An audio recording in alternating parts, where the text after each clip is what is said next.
जय श्री महाकाल। मैं विकास पुजारी उज्जैन महाकालेश्वर मंदिर से। हम लोग 22 तारीख को यहाँ पर दुबई आए थे और हमारा काफ़ी अच्छा यहाँ पे एक सांस्कृतिक ज्योतिष का एक कार्यक्रम था, सत्संग का कार्यक्रम था। 3-4-5 दिन हमारा कार्यक्रम रहा, काफ़ी अच्छा रहा। सब सिस्टम बहुत अच्छा था यहाँ पर। दुबई शहर बहुत अच्छा है।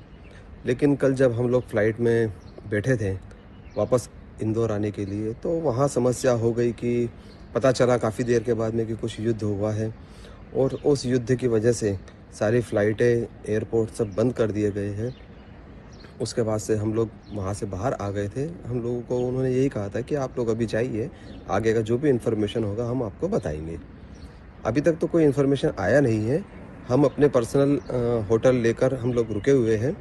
अब जैसा भी आगे व्यवस्थाएं बनेगी उस अनुसार हम भी कार्य करें। सभी को क्रांतिकारी जय भीम, नमो बुद्धाय, जय भीम, जय संविधान। दोस्तों, हमारे यहाँ भारत देश में बहुत सारी जातियां हैं, लेकिन जो सबसे फर्स्ट नंबर पर आती है, यानी कि जो पहले नंबर पर ब्राह्मण समाज के लोग आते हैं। ब्राह्मण समाज के लोग आते हैं और सबसे निम्न जो स्तर के आते हैं वो है चमार। बहुत ही समझ लीजिए कि जो पहले नंबर पर ब्राह्मण आते हैं और जो नीचे हैं वही मतलब कि चमार आते हैं, जिन्हें एकदम नीचा माना गया है। बहुत ही उन्हें मतलब कि बहुत निम्न स्तर के या लेकिन यहाँ पर कोई हमारे जो जो जो चमार समाज के लोग हैं उन्हें कहने की कोई आवश्यकता नहीं है। हमने बता दिया कि जो सबसे नीचे है, लेकिन सबसे ज्यादा विद्वान बुद्धिमान ब्राह्मण समाज के लोगों को माना गया है। वो खुद से मानते हैं, किसी ने कोई कहा नहीं है कि नहीं वो विद्वान है। और वो खुद से ही कहते हैं कि नहीं, उनका काम मंत्रों से द्वारा होता है, मंत्रों से सब कुछ होता है। अगर आपका बुखार आ गया तो उनका मंत्र ही काम आएगा, यानी कि मंत्रों से ही ये सब सारी चीजें खत्म कर सकते हैं। अगर आपको कुंडली मिलाना हो, कुंडली बिगाड़ना हो, तो उन्हीं के द्वारा ही बनाया जाता है, बिगाड़ा जाता है। यानी ये कुंडली जो होता है जीवन से जुड़ा होता है। अगर उन्होंने बनाना होगा तो बना देंगे कुंडली, अगर किसी का जीवन बिगाड़ना होगा तो भी बिगाड़ सकते हैं। उनके अंदर ये पहले से ही मौजूद है। ये सब ज्ञान की बातें हैं। जो एक और भी होते हैं जो ज्योतिष होते हैं, यानी कि ज्योतिष जो होते हैं वो ब्राह्मण समाज के लोग ही आते हैं, किसी और के समाज के लोग नहीं कर सकता। यानी जो ज्योतिष होता है, तो ज्योतिष लोग ही कुंडली बनाते हैं, बिगाड़ते हैं। ये चीज उन्हीं के हाथ में है। और जो मरने के बाद जो मृत्यु वगैरह होता है, तो उनका भी कुछ कार्य होता है। यानी कि मरने के बाद जो तेरहवीं होता है, तेरहवीं के बाद उनका जो कार्यक्रम जो भी होता है तो वो उन्हीं के द्वारा किया जाता है। अगर इंसान का जन्म होता है तो नामकरण भी उन्हीं के द्वारा होता है, यानी ब्राह्मण समाज के द्वारा ही होता है। क्योंकि वो नाम रख मतलब वो नाम भी रख सकते हैं। ये सब सारा काम उन्हीं का है। वो पत्थर में भी प्राण डाल सकते हैं, मूर्तियों में प्राण डाल सकते हैं।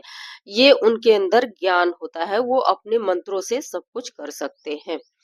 दोस्तों, यहाँ पर बात आती है कि सब कुछ करने के बाद भी एक व्यक्ति ज्योतिष है जो कि दुबई में जाकर के फंस गए और अभी तक आए नहीं।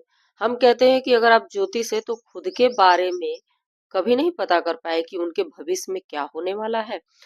अगर यहाँ से चले तभी मतलब कि इंसान के अंदर अगर गुण होता है, ज्ञान होता है, तो अपने ज्ञान का इस्तेमाल कर लेता है कि वो चीज आगे क्या होने वाला है।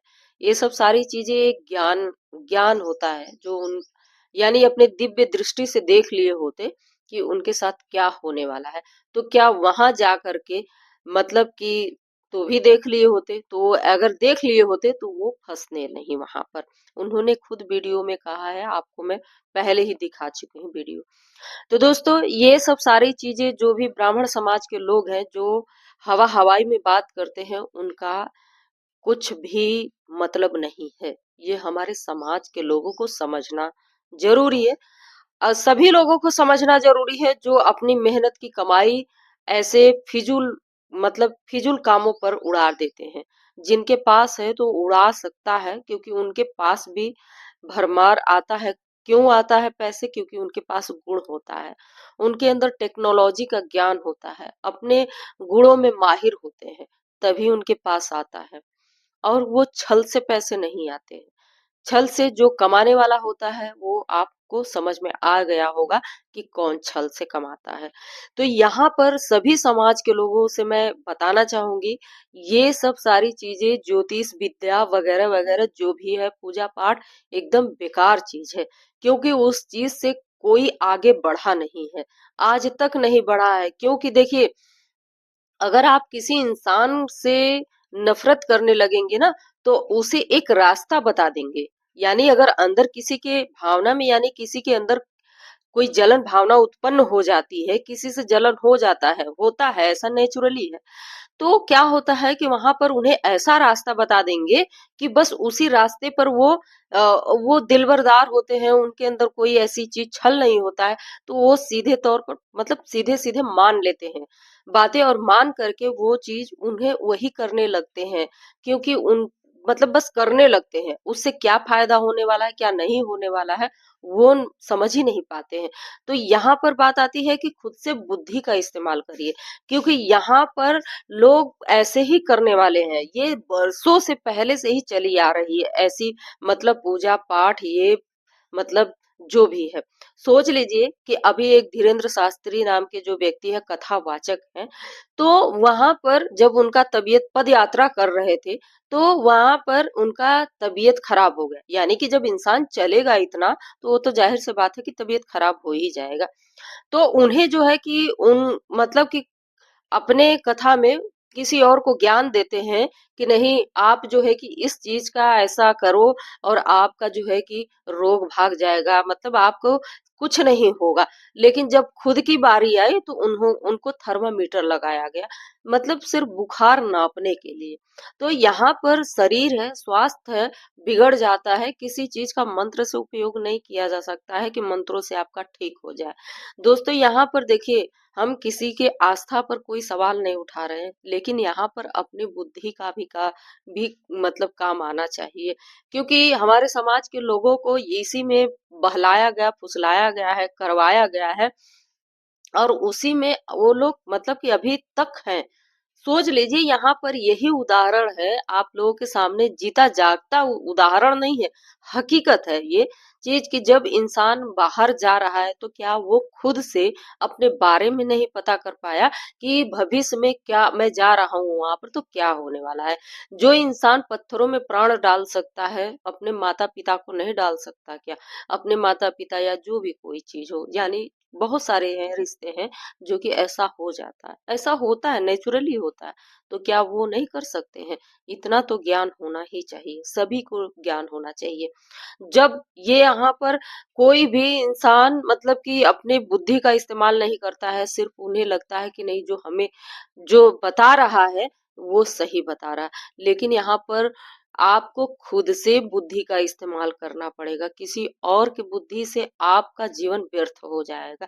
और ये ऐसा होता है दोस्तों, ऐसा ही होता है। अगर आप किसी और के भरोसे चलते रहेंगे, यानी किसी और की बातें सुनते रहेंगे, समझते रहेंगे, बोलते रहेंगे, क्योंकि जरूरी नहीं है कि जो आपको सुझाव दे रहा है तो वो सही दे रहा है।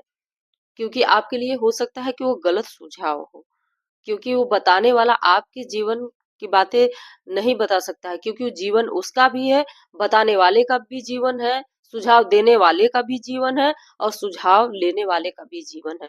तो दोनों का मेल नहीं हो सकता है। तो इसीलिए अपनी बुद्धि का ही इस्तेमाल किया जाए तो ही अच्छा है। और यहाँ पर देखिए, लोग इतना, मतलब कि जातिवाद हो रहा है, यहाँ इतनी जातिवाद हो रहा है सिर्फ इसलिए क्योंकि सवर्ण समाज के लोग उच्च में ही रहे, यानी कि उनको जो है कि उनका वर्चस्व बना रहे, और जो निम्न स्तर के लोग हैं उन्हें दबाने की कोशिश की जा रही है। सबसे बुद्धिमान विद्वान चमार ही है, उनके खून में ही, रग रग में है, ईमानदारी है, हर एक चीज मौजूद है, किसी के साथ बुरा नहीं कर सकते। लेकिन आप लोग सोशल मीडिया पर तो देख रहे हैं कि क्या हो रहा है। तो यहाँ पर मेरा ये मतलब है कि ये सब पाखंडवाद है। बहुत सारी महिलाएं जो है कि मतलब कि अपने आप को, मतलब खाना घर में जो होता है, घर में बताने यानी बनाने में उन्हें तकलीफ होता है, वहीं बाबाओं के चक्कर में पड़ करके अपने शरीर पर, पीठ पर जो है कि कोड़े मरवा रही है, कभी सिगड़ से मरवा रही है, इतना मतलब कि मारते हैं। मैंने सोशल मीडिया पर देखी हूँ कि इस तरीके से ऐसी हरकतें हो रही है। अन मन मतलब अजीब अजीब हरकतें हो रही है उन लोगों के साथ, उन्हें समझ में नहीं आ रहा। सोचने वाली बात है, उनकी बुद्धि कहाँ चली जा रही, यही है, क्योंकि खुद की बुद्धि इस्तेमाल ही नहीं की जा रही है, किसी और के आप भरोसे चल रहे हैं, तो बुद्धि का जो विकास होगा कहाँ। बुद्धि का विकास ऐसे ही रुकता है, जब आप किसी की बातें मानने लगेंगे तो आप मानते ही रहेंगे, बुद्धि का विकास खत्म हो जाता है, वो कभी नहीं होने वाला है। दोस्तों, ये इसीलिए अपने खुद की बुद्धि का इस्तेमाल करिए, ये सब पाखंडियों के चक्कर में नहीं पड़ना है। और अगर पड़ेंगे तो आप देखिए, इन पाखंडियों के चक्कर में पड़ने का मतलब ये है कि आपकी पूरी नस्ल यानी कि पूरे परिवार का स्थिति आपका डाउन हो जाएगा। इन पाखंडियों के कोई फर्क पड़ने वाला नहीं है, घंटा फर्क नहीं पड़ने वाला। समझ लीजिए कि क्योंकि इनका जो वो है यानी जो मानसिकता है सिर्फ अपने तक ही सीमित है, उन्हें उनका काम बनता रहे, दुनिया भाड़ में जाए, हमसे मतलब नहीं है, ये चीज है। तो इसीलिए ईमानदारी से अपना अपना खुद का अगर बुद्धि का इस्तेमाल करेंगे तो अपना भी कर पाएंगे, यानी अपना भी जो है, अपना भी खुद का मदद कर पाएंगे, दूसरों का भी मदद कर पाएंगे। छल रहेगा तो छल से क्या होगा कि सिर्फ छल ही करते रह जाएंगे, किसी का मदद नहीं कर पाएंगे, यही है। तो दोस्तों, मिलते हैं नेक्स्ट वीडियो में।